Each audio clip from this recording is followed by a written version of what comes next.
안녕하십니까. 오늘은 추수감사주일입니다. 그래서 오늘 본문 말씀이 시편 95편의 2절에서 3절입니다.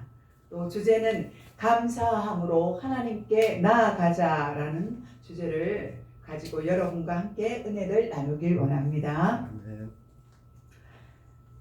시편 95편의 2절 3절에 우리가 감사함으로 그 앞에 나아가며 시를 지어서 즐거이 노래하자.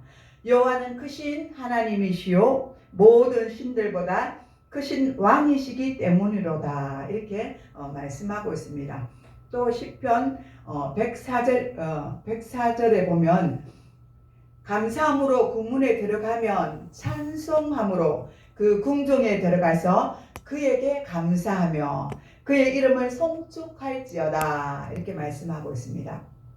또 시편 107편 1편에 보면 여호와께 감사하라. 그는 선하시며 그 인자하심이 영원함이로다. 또 빌립보서 4장 6절에 보면 아무것도 염려하지 말고 다만 모든 일에 기도와 간구로 너희 구할 것을 감사함으로 하나님께 아뢰라. 이렇게 말씀하고 있습니다. 또 골로새서 4장 2절에 보면 기도를 계속하고 기도에 감사함으로 깨어 있으라. 이런 말씀도 있습니다.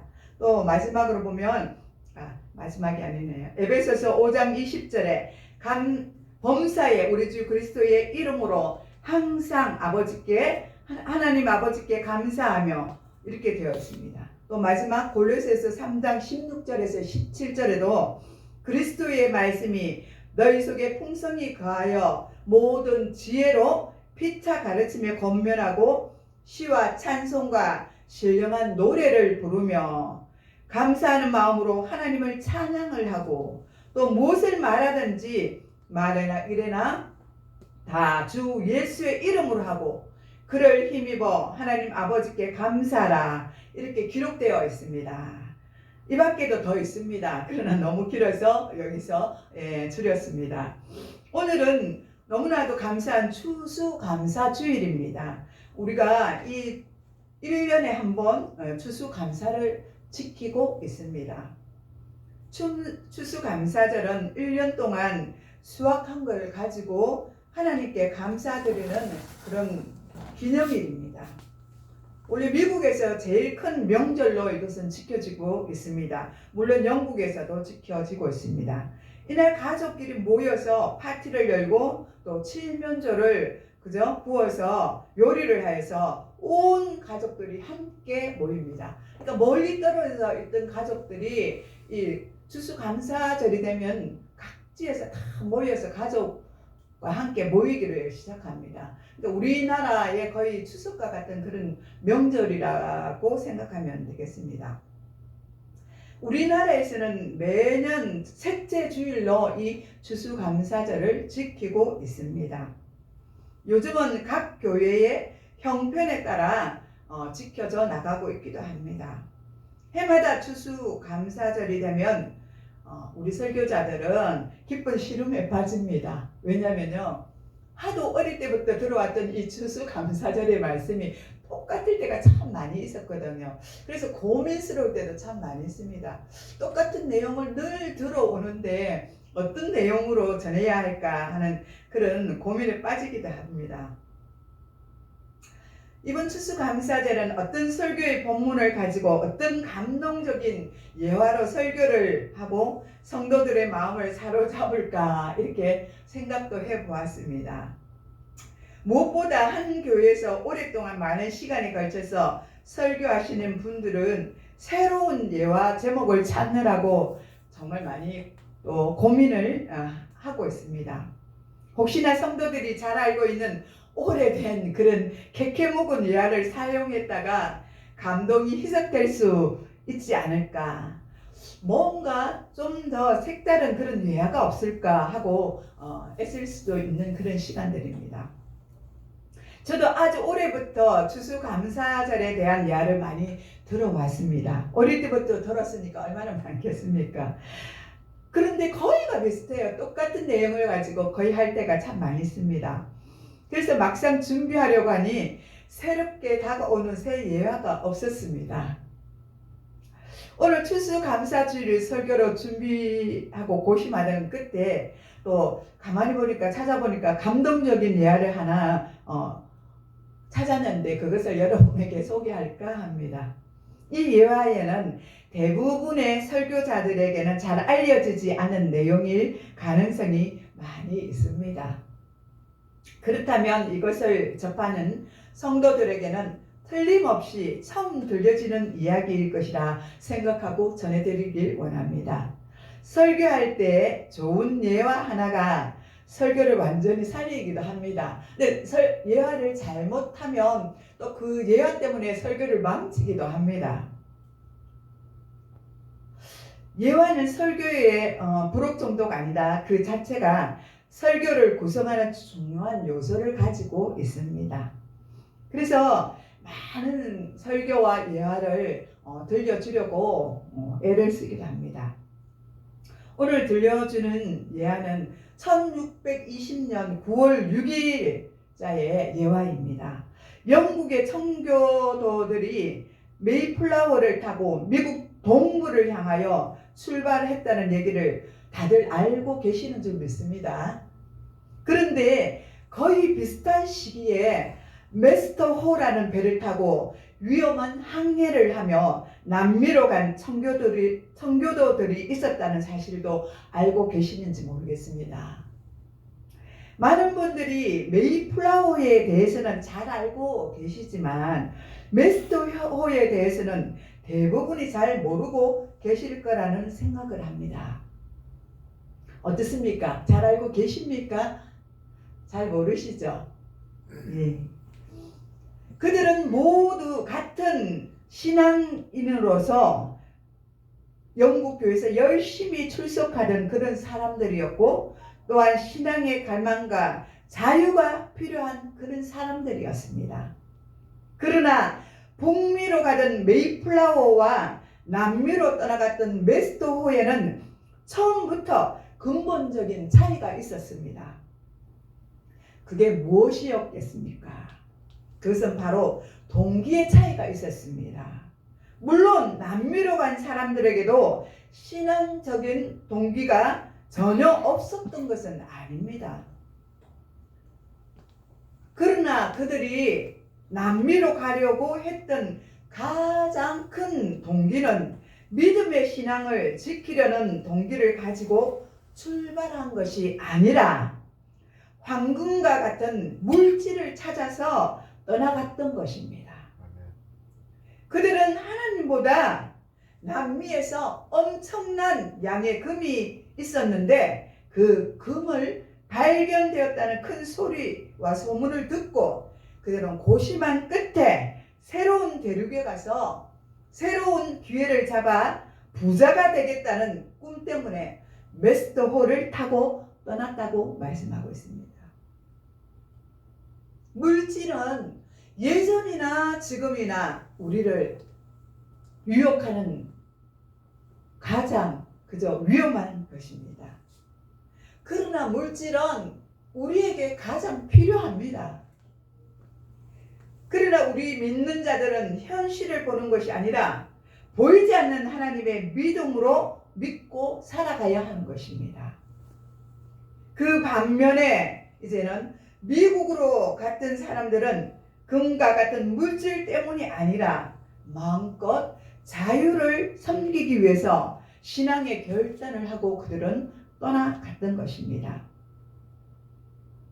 그들은 세상의 다른 어떠한 것보다 신앙을 바로 믿기 위한 동기 때문에 메이플라워를 탔습니다. 그들은 영국 국교들의 모진 핍박으로 말미암아 마음대로 믿음 생활을 하지 못하게 되자 마음껏 소리 높여 찬양을 부르고 싶었고 마음껏 소리내어 기도하고 싶었고 마음껏 예수 그리스도를 전하고 싶었던 것입니다. 진정한 믿음의 신앙의 자유를 찾아서 그들은 메이플라워를 탔었던 것입니다.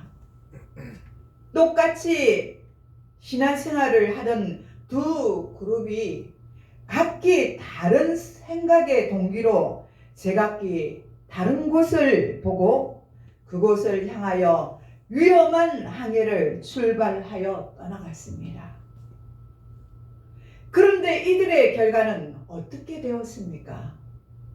메이플라워를 타고 신앙을 찾아 미국으로 믿음을 찾아온 그들과 그 후예들이 어떻게 삶을 살아왔는지 저와 여러분들은 들어서 잘 알고 있을 것입니다. 아멘. 그들은 하나님이신 그 한 분만을 찾아서 폭풍이 휘몰아치는 거센 파도를 넘고 위험한 항해를 하며 목숨을 담보로 하고 바다를 건너 드디어 그곳에 와서 땀과 눈물과 피를 흘리며 제일 먼저 한 일이 있었습니다. 그곳에서 제일 먼저 한 일이란 교회를 먼저 짓기 시작하였습니다. 그것이 그들의 믿음이었습니다.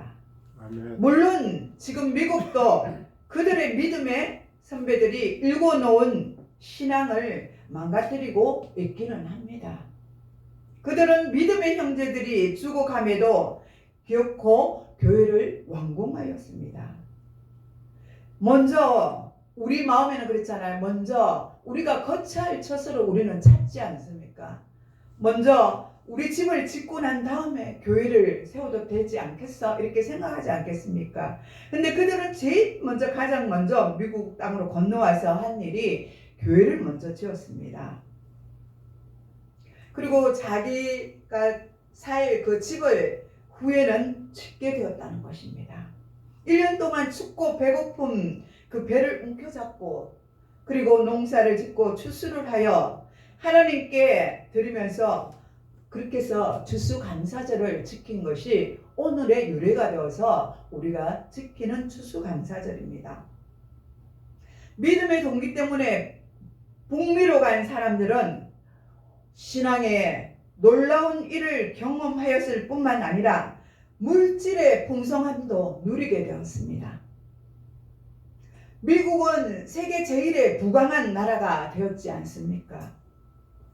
그들이 감사와 희생의 씨앗을 뿌렸으므로 말미암아 그들의 후손들은 오늘의 최강국인 미국을 이루는 놀라운 축복을 하나님께 받았습니다. 아멘. 현재 미국은 정치, 경제, 문화, 사회, 스포츠, 영화, 과학 등 모든 분야에서 세계의 최고의 나라가 되었습니다. 그 반면에 메스터홀을 타고 황금을 쫓아서 남미로 간 사람들은 어떻게 되었는지 아십니까? 물질적인 동기 때문에 남미로 간 사람들은 믿음도 잊어버리게 되었고 그들이 그렇게 원했던 그 돈도 제대로 벌지 못했습니다. 그래서 남미는 미국보다 가난한 나라가 되었습니다. 지금 남미 지역의 사람들이 얼마나 경제적으로 어렵습니까? 브라질, 아르헨티나, 칠레, 페루 이 모든 여러 나라들은 인플레이션과 반복되는 경제 불안으로 매우 어려운 상황 가운데 놓여 있습니다. 그들은 다 그 후예들입니다. 그래서 한 번은 남미의 아르헨티나 대통령이 미국 대통령과 만날 수 있는 기회가 있었습니다. 그는 그때 이렇게 말했습니다. 당신들의 조상들은 하나님을 찾아서 먼 나라 신대륙에 건너왔습니다. 그들은 하나님도 찾고 하나님의 축복 속에 황금도 선물을 받았습니다. 그러나 우리 조상들은 황금을 찾아서 이 땅으로 왔음에도 불구하고 황금을 찾지 못하고 하나님도 잃어버리고 말았습니다. 하나님을 잘 섬긴 조상들을 둔 당신들이 너무나도 부럽다고 그렇게 말했다고 합니다. 돈을 쫓아가면 물질을 쫓아가면 하나님도 돈도 잃어버리게 됩니다. 오직 하나님을 어떻게 잘 섬길까 하고 우리는 먼저 생각해야 합니다. 아멘. 나의 믿음은 지금 어디에 있는지 우리는 한번 생각해 보아야 합니다. 아멘. 이들의 결심의 동기의 차이가 빚은 결과는 이처럼 충격적인 대조를 보여주고 있는 것입니다. 성경은 너희는 하나님과 재물을 겸하여 섬길 수 없느니라. 누가복음 16장 31절에 이렇게 분명히 말씀하고 있습니다. 여러분은 하나님과 믿음, 하나님과 세상, 하나님과 재물, 하나님과 명예, 하나님과 학벌 이 중에 무엇을 여러분은 택하길 원하십니까? 하나님의 백성들은 우리는 오직 하나님만 선택해야 될 줄 믿습니다. 아멘. 그 하나님만이 우리를 바로 이끌어 주실 분이라는 사실을 믿으시기 바랍니다. 아멘. 여러분과 저는 언제 어디서나 어떤 순간에 놓여 있을지라도 오직 하나님만 선택하고 바라고 믿으며 살아가야 될 줄 믿습니다. 아멘. 아멘.